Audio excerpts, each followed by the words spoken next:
একদিন সুন্দরবনের একটি ছোট গ্রামের এক লোক ছিল, তার নাম মঙ্গল। সে মাছ ধরতে সুন্দরবনের নদীতে জাল পাতত। তার পরিবারের জন্য সে মাছ ধরে এনে বাজারে বিক্রি করত। এইভাবেই তাদের সংসার চলত।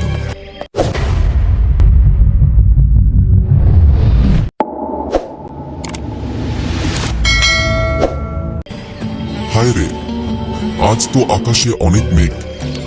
কিছু মাছ ধরেই বাড়ি যেতে হবে, না হলে বউকে কি বলবো। মঙ্গলের কিছু দূরে একটি জায়গায় ছিল একটি রয়্যাল বেঙ্গল টাইগার।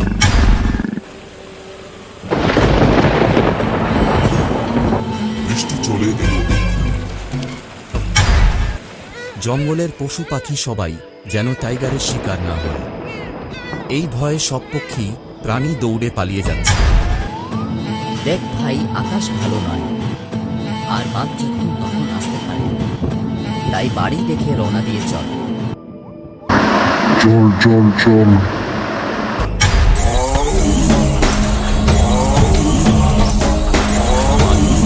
এসে জোরে জোরে ডাকতে লাগল। তারপর বাঘ রেগে গিয়ে শিকার করতে বেরিয়ে পড়ল। ওই পাশেই গুহা থেকে কিছু দূরে একটি গরু আর একটি হরিণ ঘুরছিল। বাঘ তাদের পেছন পেছন দৌড়াতে লাগল।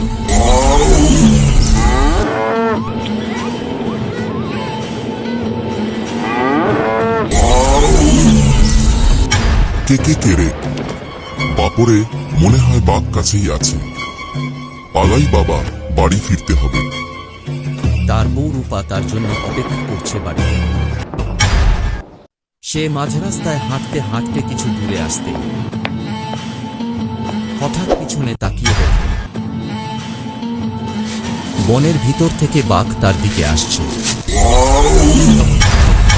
ওরে বাবারে, বাঁচাও বাঁচাও রে, কেউ আছো?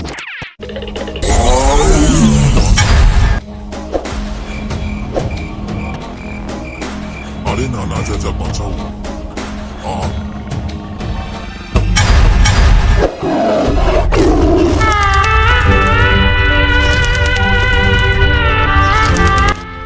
মঙ্গল বাড়ি না ফিরতে তার বউ চিন্তা করে আর বাইরে বেরিয়ে কারো কাছে কিছু খোঁজ নিতে যাচ্ছে।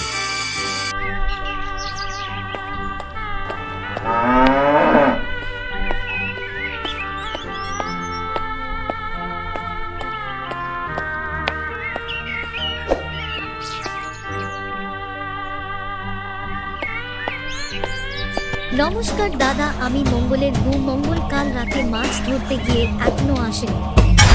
আরে বৌদি, তুমি চিন্তা করো না, আমরা দেখছি কি হলো, তুমি বাড়ি যাও। তারা দুইজন মিলে বুদির বলাতে মঙ্গলকে খুঁজতে বেরিয়ে পড়ে। কিছু দূর যায়,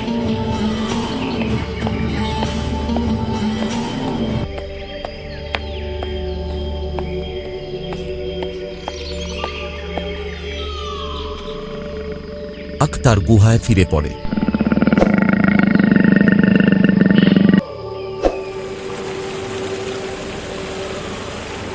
আর একটু দূরে গিয়ে তারা মঙ্গলের লাশ দেখতে পায়।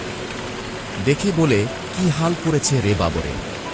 আর বেঁচে নেই, চলো গ্রামে যাই, না হলে আমরা বিপদে পড়ব। তারপর তারা সেখান থেকে গ্রামে ফিরে আসে। গ্রামের মিটিং ডাকা হয়।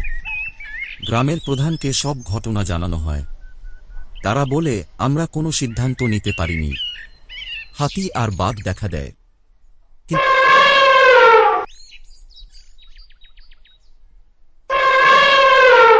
কিন্তু বাঘও পিছন নিয়ে আবার শিকারে বেরিয়ে পড়ে। ভিডিওটি ভালো লাগলে লাইক আর সাবস্ক্রাইব করুন।